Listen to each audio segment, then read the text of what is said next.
समोर बघा सनसेट होतोय, इतका भारी व्ह्यू आहे. नाईटचा व्ह्यू कसा आहे कॅम्प साईडचा, पूर्णपणे लाइटिंग लावलेली, 6 टेंट आहे, मस्त एकदम भारी.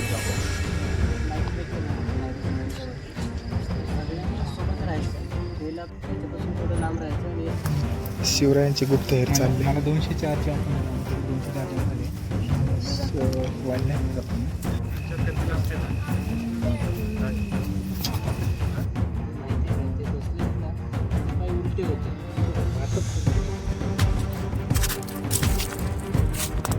मयूर कसा एक्सपिरियन्स आहे बेस्ट. बाहेरचा व्ह्यू बघा, याच्यातून दिसतो थोडा.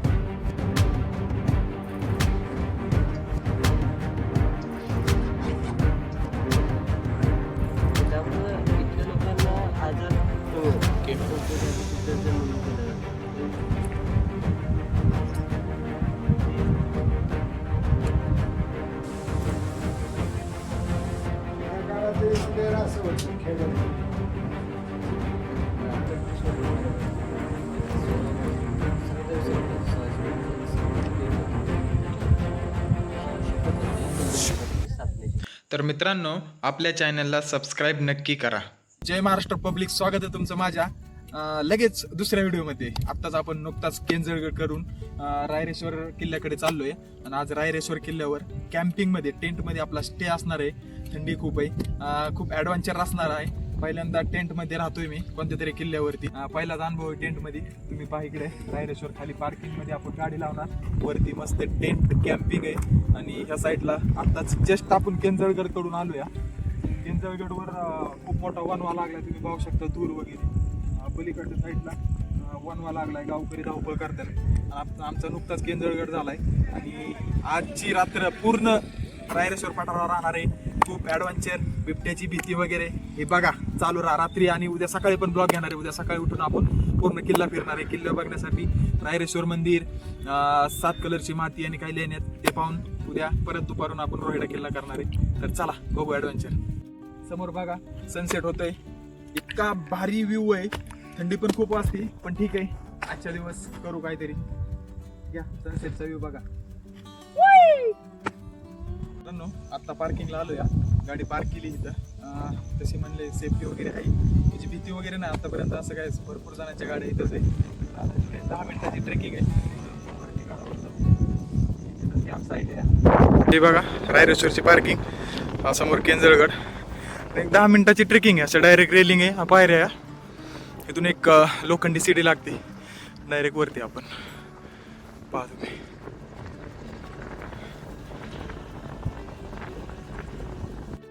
5 मिनिटाच्या ट्रेक नंतर आपल्याला ही लोखंडी सीडी लागते, तुम्ही पहा. आणि ही सीडी क्रॉस केली की आपण डायरेक्ट किल्ल्यावरती. चला आलोय वरती, एक 10 मिनिटामध्ये वरती आलो आपण. ही समोर पाहताय असे पायवाट आपल्याला पाहायला मिळते, एकदम ब्लॉकमध्ये बनवलेली पायवाट. त्या साईडला लाईट दिसते का तुम्हाला, माझं बोट त्या साईडला आपली कॅम्पिंग साईट आहे, तिथे जायचं आपल्याला आत्ता. तर लवकरात लवकर निघू. हा पाक व्ह्यू सनसेट आत्ता गेला, मागाशी पाहायलाच असेल तुम्ही सनसेट. आमचे मयूर भाऊ खतरनाक. रात्रीचं ॲडव्हेंचर खतरनाक होणार आहे. आणि उद्या सकाळी दिसणारा जो व्ह्यू आहे सनराईज, एक नंबर. बघू टेंटमध्ये कसा एक्सपिरियन्स भेटतो आपल्याला. चलो आलोय कॅम्प साईटवर, नाश्ता वगैरे केलाय. टेंटमध्ये बॅग वगैरे ठेवले का, ते समोर त्यांचं हॉटेल आहे, शिवशंभू हॉटेल म्हणून. ते नाश्ता वगैरे, जेवण वगैरे आपल्याला मिळतं. आणि शेजारी त्यांची कॅम्प साईट आहे, संदीप जंगम म्हणून ओनर आहे तिथले, त्यांची कॅम्प साईट आहे. बघू नाईटचा व्ह्यू कसा आहे कॅम्प साईटचा. या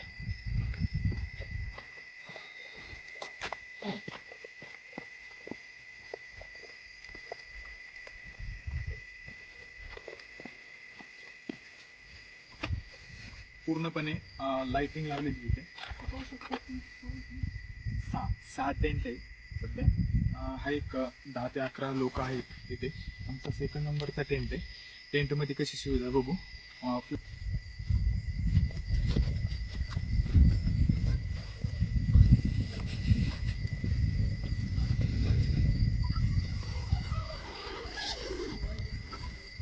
बघा टेंटमध्ये मस्त गादी वगैरे आणि ब्लँकेट आहे, आपल्याला भरपूर सुविधा आहे टेंटमध्ये. आणि मस्त एकदम भारी. दाखव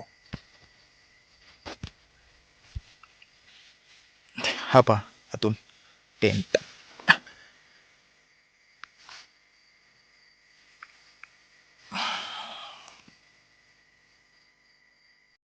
नाईट ट्रेक करणार आहे डायरीच्या किल्ल्यावरती. तर सगळ्यांनी सोबत राहायचं.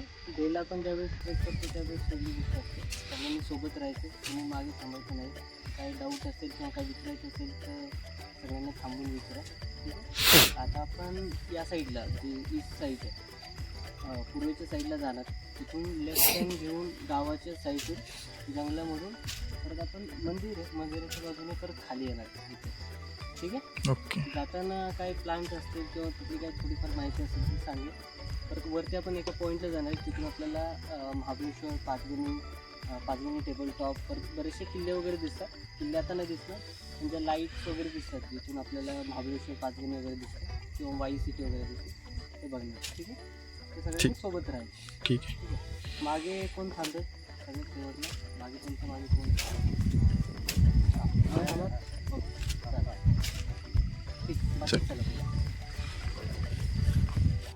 पडतं. ठीक आहे. आणि गुगलला तुम्ही सर्च केलं दातकडे, त्याचे साईड इफेक्ट वगैरे बरेचसे दिसते.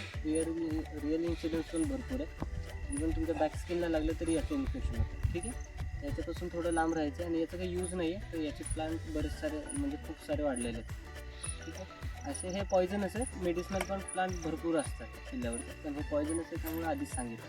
ठीक आहे. ठीक आहे.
माहिती असेल त्यांनी सांगितलं. ठीक आहे. हां, तर एक माणूस असतो, तर तो आपलं चाललेला असतो, की खूप वेळ झालेला असतो, 12-1 वाजलेला असतो. तर तो असंच जंगल टाईप एरिया असतो, तर त्याच्यातनं चाललेला असतो, म्हणजे सिटीमध्येच, की रस्ता वगैरे आहे तिथं. तर त्याला खूप भीती वाटते की आम्ही अमावस्या वगैरे असते, तर तो चाललेला असतो. तर त्याला एक समोर रिक्षावाला भेटतो. त्याला वाटतं आता तो खुश होतो की त्याला की आता ठीक आहे, आपण इझिली आपण घरी जाऊ, आता काही द्यायचं नाही आहे. ठीक आहे. तर तो रिक्षावाल्याला विचारतो की मला असं ठिकाणी जायचं आहे, तर ठीक आहे सोडतो मी. तो जातो पुढे पुढे, परत त्यांना 1-2 पॅसेंजर मिळतात. ठीक आहे. तर आम्हाला खूपचं स्टॉप नाही भेटतो. एकदम हॉरर म्हणजे जंगल टाईप एरिया असतो. तर ते चाललेला असतो, तिथे तो पहिला बसलेला असतो माणूस, तर त्याच्या वॉलेट पडतं खाली, तर तो उचलायला जातो. तर त्याला समजतं की हे जे बाजूला बसलेले आहेत दोघेजण, तर त्यांचे पाय उलटे आहेत. ठीक आहे. तर ते पुढे उतरतात आणि आज जो चालवणार असेल तर त्याला बोलतो पटकन चल इथून. तर ठीक आहे, तो फास्ट जातो आणि त्याला बोलतो खूप पळव, तुला नंतर सांगतो काय झालं. तर काय झालं. तर तो त्याच्या स्टॉप म्हणजे डेस्टिनेशनला पोचल्याच्या नंतर त्याला बोलतो की अरे तुला माहिती आहे का ते बसलेले ना त्यांचे पाय उलटे होते. ते म्हणतो माझे तरी कुठे सरळ. म्हणजे हेच असतं की असं स्टोरी त्यापेक्षा हॉरर तुम्हाला माहिती नाही पण इथलं काही इन्सिडन्स नाही आहे. कॉमेडी झालं, हॉरर कॉमेडी.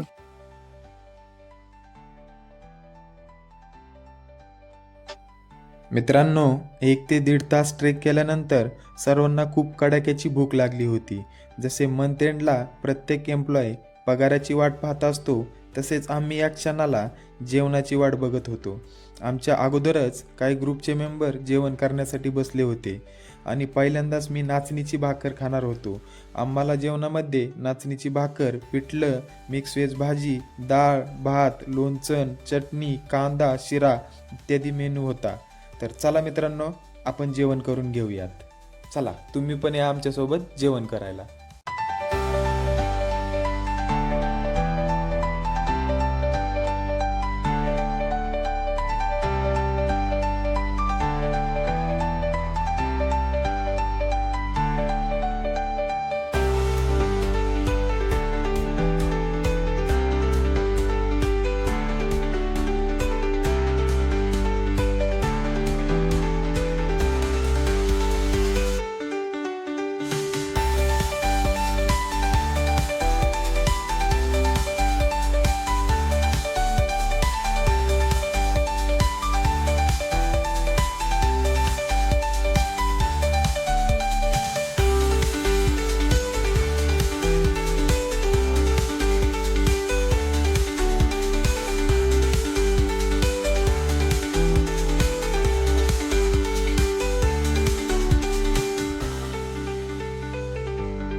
मयूर, कसा एक्सपिरियन्स आहे टेंट मधला?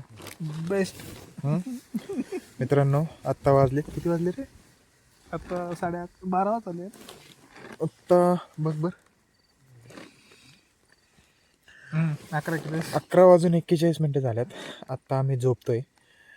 बॉनफायर वगैरे घेतलं आणि सगळे झोपलेत. आता सकाळी 6 वाजता उठायचं आहे आणि 6 वाजता आपल्याला सनराईज बघायला जायचं आहे. नंतर सनराईज बघून रायरेश्वर मंदिर, आत्ता रायरेश्वर मंदिराकडे जाऊन आलो, पण अंधार होता. सकाळी सनराईज बघून रायरेश्वर मंदिराकडे जायचं आहे आणि तिथून आपण 7 रंगाची माती बघायला जाणार आहे. तर बघू, सकाळी 1-2-2.5 तास ट्रेक असेल, नंतर आपण रोयडा किल्ल्यावर जाऊ. चलो, गुड नाईट. गुड नाईट बा. Good morning public. उठलो आहे. आजचा सनराईज काय बघितला नाही. 7:45 झालेत. चला आता फ्रेश वगैरे होऊ, नाश्ता वगैरे करू आणि आपल्या महादेवाचं दर्शन घेऊन 7 कलरची माती बघायला जाऊ. चलो मयूर शेट, उठा. चलो, बाहेरचा व्ह्यू बघा, याच्यातून दिसतोय थोडा.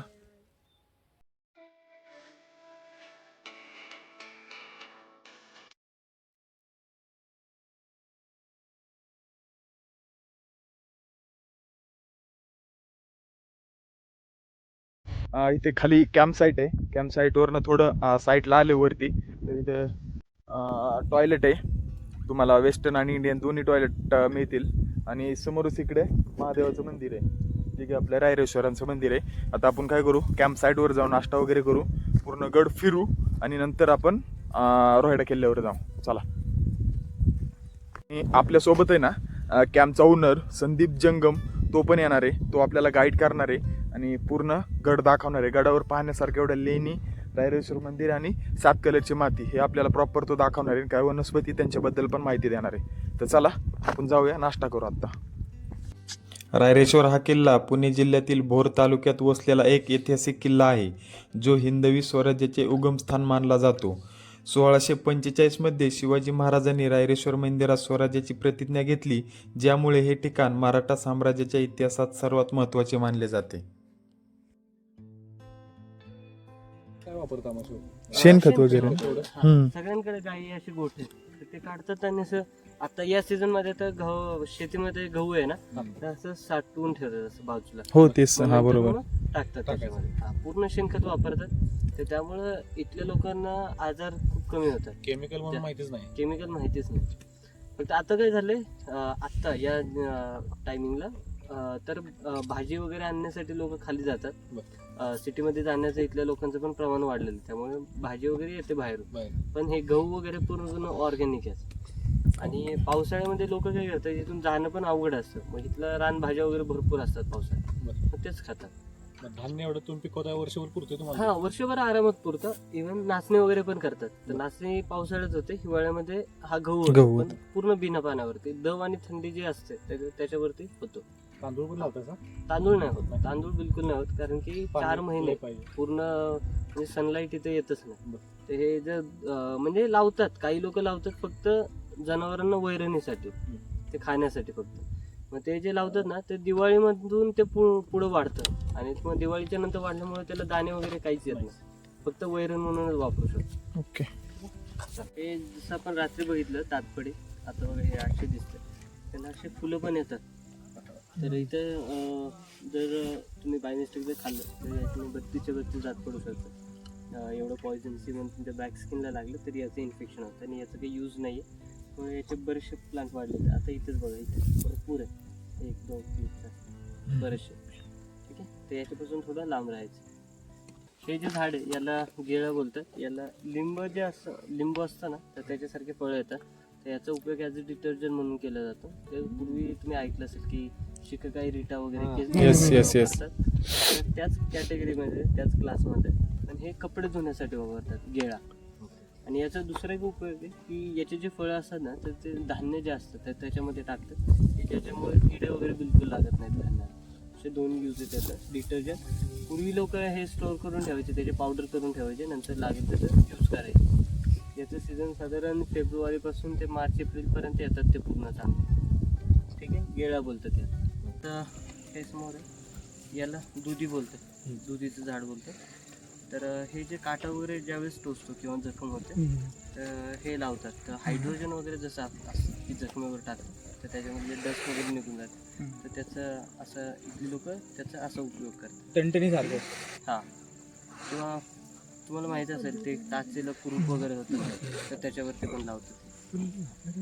हे दुधी झालं, हे असे याचे प्लांट आहेत. 1 मिनटं, या साईडला आणि समोर बघा हे झाड दिसते, जांभळीचं झाड आहे आणि त्याच्यावर थोडी थोडी व्हाईट वेगवेगळे दिसतात. त्याला लायकिन बोलतात. फंगस सारखं दिसतंय तिथे, दिसलं व्हाईट छोटे छोटे. तर त्याला लायकिन बोलतात. जिथं पोल्युशन वगैरे नाही आहे तर त्याच ठिकाणी येतं, नॉन पोल्युटेड एरियामध्ये. त्याला लायकिन बोलतात. तिथे बघा छोटे छोटे दिसते. हा किल्ला सातारा जिल्ह्यातील धोम धरण परिसरापासून 5 किलोमीटर आणि भोरपासून 62 किलोमीटर अंतरावर आहे. हा गड मराठा साम्राज्याच्या उदयाचा साक्षीदार मानला जातो. रायरेश्वर फक्त हा किल्ला नसून तो महाराष्ट्राच्या इतिहासातील एक पवित्र ठिकाण आहे जिथे स्वराज्याची मुहूर्तमेढ रोवली गेली.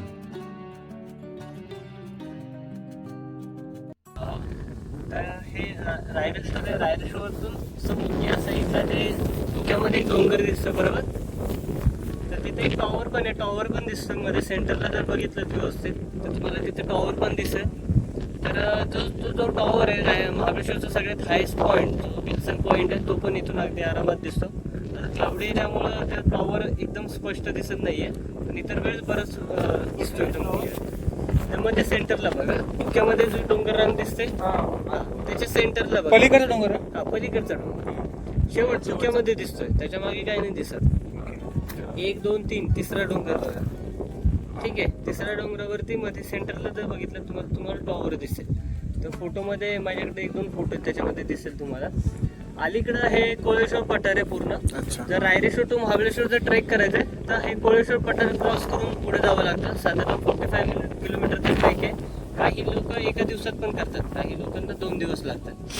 ठीक आहे, कोळेश्वरला अटॅच समोर कमळगड आहे. जसं रात्री आपण माहिती आहे कमळगड आहे समोर, मोठा किल्ला दिसतो बघा वरती.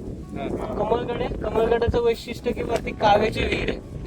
तर कावा म्हणजे जो लाल दगड असतो, लाल दगडामध्ये कोरलेली विहीर आहे आणि पूर्वी त्याचा उपयोग आणि शिवलीज म्हणून करायचे. तर कमळगडावरती जी विहीर आहे तर कमळगडाच्या लेफ्ट साईडला वर खाली जे सुरची दिसतात तिथे समुद्रात, त्या साईडला वर खाली सुरची दिसतात, तर तो नवरा नवरीचा डोंगर आहे. तर तिथे एक अशी दंतकथा आहे की पूर्वी तिथं एक वराड जे आहे ते पूर्ण गायब झालेलं. पूर्वी लोक असे रोड नव्हते, तर डोंगराने ट्रॅव्हल करायचे, तर त्यावेळेस तिथं गायब झालेलं.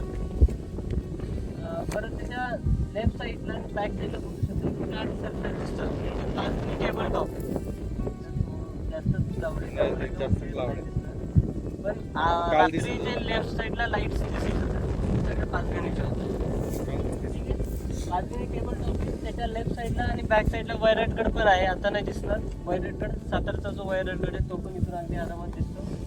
आता हा समोर जो दिसतोय तो केंद्रगड आहे. केंद्रगडावरती बघण्यासाठी जुन्याचं गाणं, तोफखाना, देवीचं पाषाण वगैरे आहे. परत तटबंदी वगैरे आहे. आपल्या भागात 2-3 तलाव आहेत. सप्टेंबरमध्ये ओरवायचे बेस्ट आहे बघण्यासाठी. या सीझनमध्ये खूप गवत आणि वाळलेलं गवत आणि वरती झाडं वगैरे काही नाही. त्याच्या लेफ्ट साईडला बघू शकता ट्रायंगल शेपमध्ये थोडा डोंगर दिसतोय. बेंजाचा डोंगर बोलतोय त्याला. त्याच्यावरती ट्रेक वगैरे नाही करताय, तर त्या डोंगराचं नाव आहे बेंजाचा डोंगर. तर त्याच्या लेफ्ट साईडला येस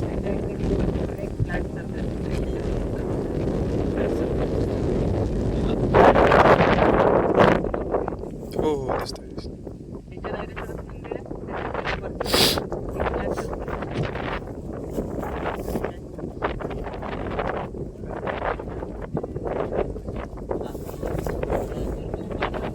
पांडवगडाचं म्हणजे पांडवगडाला पण एक 2 ते 2.5 तास ट्रेक करावं लागतं. त्याच्या लेफ्ट साईडला टेकडी आहे रायरेश्वरची टेकडी. त्याच्यावरती एक समोर टेकडी दिसते, आता दिसणार नाहीये पण ते आणि आपण तिथं सातरंगाची माती वगैरे आणि क्लिअर असेल तर एकदम आरामात दिसतं. क्लायमेट भरपूर क्लिअर असेल तर रायगड दिसतो, लिंगाणा दिसतो आणि या साईडला पुरंदर आणि रोहिडा असे किल्ले दिसतात सगळं. ठीक आहे, तर आपण एक फोटो बघूया. आता काही एवढं क्लिअर दिसत नाही आहे, फोटोमधून तुम्हाला बरंच क्लिअर.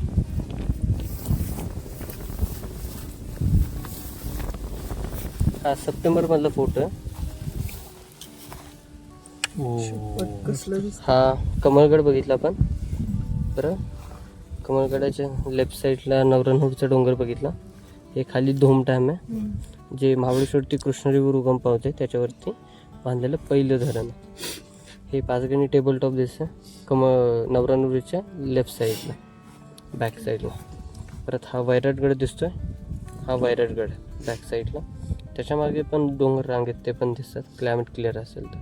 हा केंजरगड, वरती चुन्याचं खाना, तोफखाना वगैरे आहे बघायला. वाई सिटी दिसते, हे मंदिर आहे केंद्रगडाच्या पायथ्याचं. हा बेंजाचा डोंगर आणि हा पांडवगड. हे रायरेश्वराचं मंदिर आहे, त्याच्या एक्झॅक्टली वरती इथे मंदिर इथे. ते पांडवगड आहे, हा फ्लॅट सरफेस दिसतोय तो. तिकडे लेफ्टला आला की हे जे टेकडे त्याच्यावरतीच एक टेकडे, तर तिथे मांढरदेवी म्हणून आहे. या साईडला पण जिथून सातरंगाची माती आहे तिथून आपण सिंहगड बघणार आहे. सिंहगडवरचे टॉवर दिसतात 2. हा राजगड दिसतोय, राजगड मागची वगैरे पण दिसतं. आणि या साईडला तोरणा दिसतं. ठीक आहे, किल्ले दिसतात. हा येरा देवगड डॅम आहे. याच्या बाजूने वरंदा घाट जो गेला तो वरंदा घाट तिथून गेला खाली महाडला. ओके, आता या ठिकाणी हे रायरेश्वरचं सगळ्यात हायस्ट पॉईंट आहे. तर ही जी टेकडी आहे ती त्याच्या पूर्ण किल्ल्यावरती एकाच ठिकाणी ही सातरंगाची माती बघायला मिळते. जर आपण बाहेर कुठे गेलो तरी वेगवेगळ्या ठिकाणी वेगवेगळ्या कलरची माती मिळते, पण एकाच ठिकाणी सातरंगाची माती नाही बघायला मिळत. ही कशी तयार झाली असं कोणाला काय आयडिया? त्यांना माहिती आहे, आम्हालाही माहिती आहे. मी सांगितलं आयडिया. तर ही वॉल्कॅनो इरप्शन पासून तयार झाली. इथे आपल्याला लगेच समजून येतं की हे जे दगड आहेत ते ब्लॅक कलरचे बाहेर, हे जांभा असले लाल दगड असतात जांभेचे, पण तरी पण ते काळे पडलेले आहेत. हे जळून तयार झालेले आहेत आणि ही वॉल्कॅनो पासून तयार झाली, रिसर्चच्या नंतर समजतं. हे आपण एलिमेंट्स पण बघू शकतो, हे जळून तयार झालेले आणि ते जसं मेटल असतं तसे वाचतात.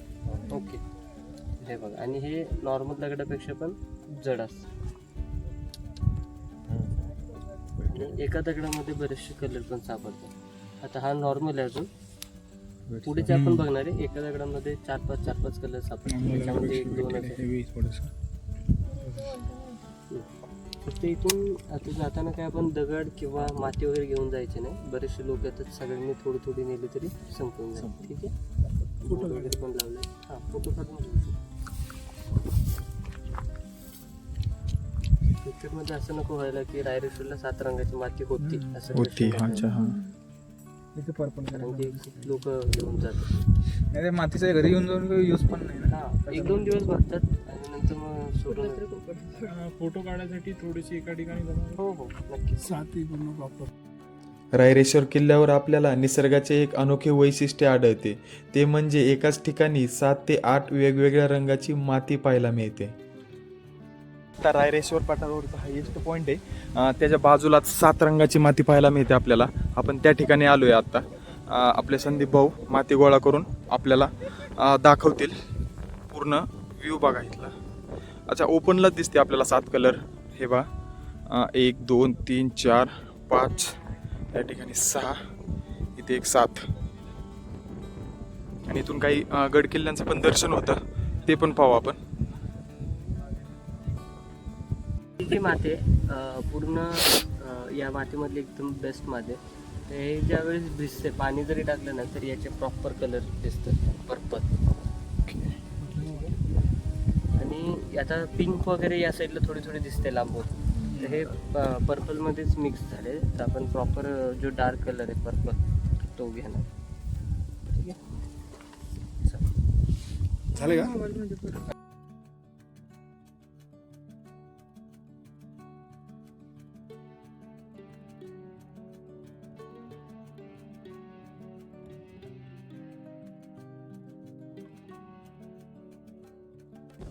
लाईट ग्रे आहे, परत हा स्काय ब्ल्यू आहे, या ग्रे तुम्ही बोलू शकता. ब्लॅक, येलो, रेड आणि पर्पल असे 7 कलर आहेत. प्रॉपर डिस्टिंग्विश होणार आहे. तर याच्यामधले शेड्स वगैरे बरेचसे आहेत. आता हे समजू शकतं की प्रॉपर डिस्टिंग्विश होतात वेगवेगळे.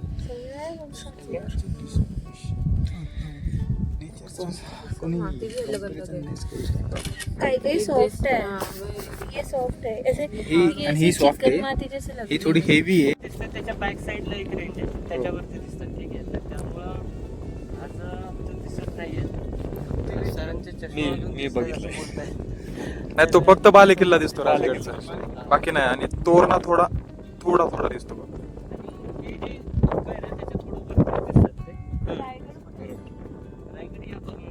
रायगड लिंगाणा या कॉर्नरमध्ये जो पुरंदर आहे तो या साईडला निरोगेला, बाकी सिंहगड, राजगड, तोरणा असे हे समोर येतात. हा देरादेवीकडे डॅम आहे, मग तिकडच्या बाजूला परांदा घाट गेले. छत्रपती शिवाजी महाराज आणि रायरेश्वर गडाचे नाते म्हणजे वयाच्या केवळ 16व्या वर्षी छत्रपती शिवरायांनी स्वराज्याचे तोरण बांधले.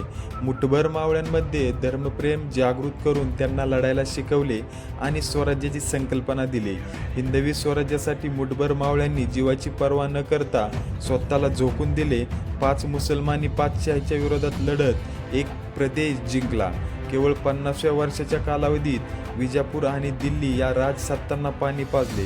महाराजांनी हिंदवी स्वराज्य स्थापनेची घोषणा करून स्वतःला राज्याभिषेक करून घेतला आणि हिंदू धर्माला राजसिंहासन प्राप्त करून दिले. छत्रपती शिवाजी महाराजांनी 27 एप्रिल 1645 रोजी स्वराज्याची शपथ याच किल्ल्यावर घेतली.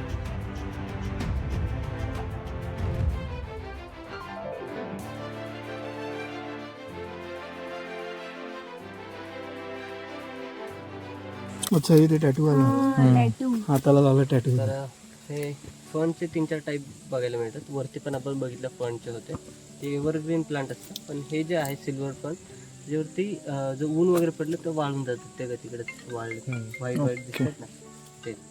ठीक आहे, तर याचा एक नॅचरल टॅटू काढू आपण.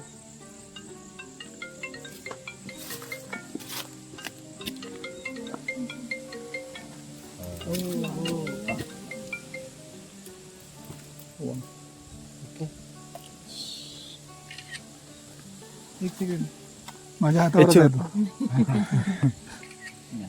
एक मिनिट सर, तुमच्या इकडे हातावर कोणाला घ्यायचं?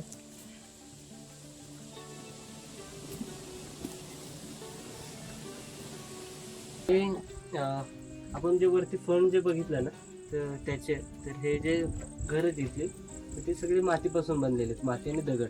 तर पावसाळ्यामध्ये जर पाणी वगैरे लागलं तर ते पडतं. तर त्याच्यासाठी पावसापासून प्रोटेक्ट करण्यासाठी हे वापरलं जातं फण. आणि यांची लाईफ आहे ना साधारण 2 ते 3 वर्ष असे जातात. इव्हन हे बांबू आहेत तो खराब होतो, पण ते फण आहे ते नाही खराब. ठीक आहे, याचे शीट्स असे बनवतात आणि लावतात. सगळे जर घर बघाल तर हे असेच बनवले.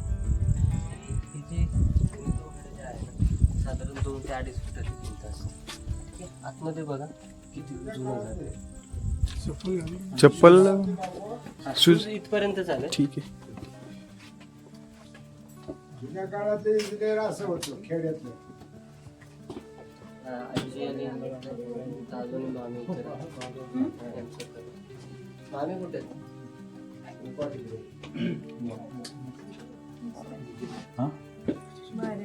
घरा कुठं राहतात? पुण्यामध्ये आता भरपूर ठिकाणी राहतात. वेगवेगळे राहतात. वाकडला आम्ही राहतोय आणि कोण कुठं धनकवडी इकडं. वाकड आमच्या सोयरा आहे तिथं. होय काय? बर.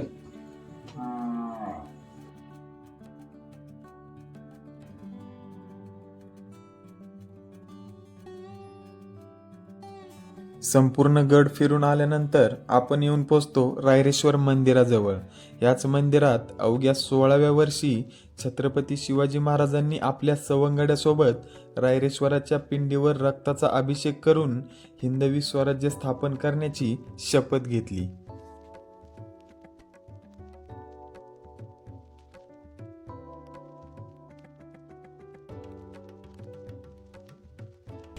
हे जे समोर आपण बघतोय ते महादेवाचं मंदिर आहे, रायरेश्वराचं मंदिर आहे. तर आपले छत्रपती शिवाजी महाराजांनी 16 वर्षी 27 एप्रिल 1645 सालीची डेट होती. त्या डेटला शपथ घेतलेली हिंदवी स्वराज्य स्थापनेची. ठीक आहे, तर हे जे मंदिर ज्यावेळेस बघतो आपण तर हे जरी पांडवकालीन असतं तरी हे 18व्या शतकात रिकन्स्ट्रक्ट केलेलं सिम्बल म्हणून ते सर्व तिथे बघता होते ते शिलालेख आहे. ठीक आहे, त्या शिलालेखावर असलेलं आहे की हे 18व्या शतकात परत रिकन्स्ट्रक्ट केलेलं आहे. जसं तुम्ही आतमध्ये जाता हा जो मधलं कळस आहे त्याच्या खाली महादेवाची मूर्ती आहे ती बघायची. आणि त्याच्या आतमध्ये जे छोटं पोर्शन त्याच्यामध्ये स्वयंभू शिवलिंग म्हणजे काय की तिथं पूर्वीपासून म्हणजे मंदिर बांधायच्या आधीपासून ते शिवलिंग होतं. त्याच्यानंतर मंदिर जे बांधायचं ते बांधलेलं. ठीक आहे, हे रायरेश्वराचं मंदिर महाराजांनी इथे शपथ घेतली. हे जननी देवीचं मंदिर आहे. दक्षिणमुखी जे फिरलेलं आहे तर हे काम चालू आहे त्याचं परत नवीन बांधलं. पण आपण भारतामध्ये बघतो की दक्षिणमुखी फिरलेले देवींचं मंदिर खूप कमी असतं रेअर. त्याच्यामध्ये रायरेश्वरला येतं जननीचं नाव आहे जननी देवी, देवीचं नाव आहे जननी देवी, पण दक्षिणमुखी फिरलेली देवी. असं हे मंदिर रायरेश्वराचं मंदिर जननी देवी महाराजांचं समोर स्मारक आहे. आणि पुढच्या बाजूला पांडव लेणी, पांडवांनी थोडी छोटीशी लेणी एवढं काही खास बघण्यासारखं नाही. 17 त्याच्यामध्ये वैशिष्ट्य आहे. रायरेश्वराचे 2 वैशिष्ट्य की जिथे महाराज शपथ घेतले ते मंदिर आणि 7 रंगाची माती. आणि पांडवांनी कोणी छोटीशी लेणी, एवढं काही खास बघण्यासारखं नाही. ज्यांना बघायचे त्यांनी शिडीवरून जे जाणार आहेत शिडीवरून एक लेफ्ट घेतलं ते 10 मिनिटाच्या अंतरात लेणी. या साईडून गेलं तर म्हणजे खाली उतरून लेफ्ट घ्यायचं का? नाही वरतीच? लेफ्ट घ्यायचं. अच्छा.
मित्रांनो, काल आम्ही रायरेश्वर किल्ल्यावर आलो होतो.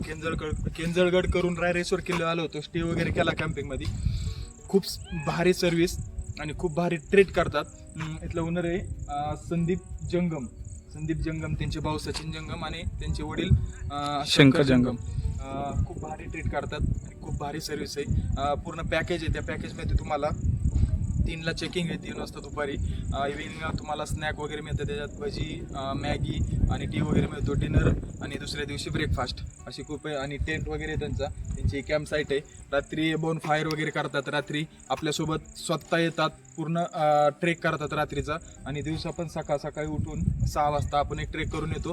की गडाव पाहण्यासारखं काय आहे, जास्त करून 7 कलरची माती आणि छत्रपती शिवाजी महाराजांनी ज्या ठिकाणी हिंदवी स्वराज्याची शपथ घेतली ते शिवशंभू मंदिर म्हणजे रायरेश्वर मंदिर. आणि या साईडला थोडी लेणी, ते पाहण्यासारखं नाही. आणि बाकी काय प्लांट वगैरे त्याची पण माहिती देतात. अशा प्रकारे हा रायरेश्वरचा पूर्ण ब्लॉग इतका मस्त आणि ॲडव्हेंचर झालाय. ब्लॉग आवडल्यास लाईक करा, शेअर करा आणि कमेंटमध्ये सांगा कसं वाटलं. ह्यांची संदीप जंगम यांचे शिवशंभू हॉटेल आहे. त्यांची पूर्ण माहिती मी खाली देतो. तुम्हाला कोणाला यायचं असलं तर डायरेक्ट त्यांच्याशी कॉन्टॅक्ट करा. आणि या इकडे टेंट आहे त्यांची, कॅम्प साईट आहे. टेंट वगैरे लावून आपल्याला मस्त देतात. खूप थंडी होती पण टेंटमध्ये पूर्ण थंडीही लागली नाहीये. अशा प्रकारे हा ट्रेक खूप मस्त झाला. आणि ब्लॉग हा इथं सेंड करतो. आता पुढचा किल्ला आपण रोहिडा करणार आहे. रोहिडा करून आपण घरी जाणार आहे. आजच्या पुरतं इथं एवढंच. ब्लॉग आवडल्यास लाईक करा, शेअर करा आणि अजूनपर्यंत आपल्या चॅनलला सबस्क्राईब नाही केलं तर सबस्क्राईब नक्की करा. चला भेटू पुढच्या ब्लॉगमध्ये.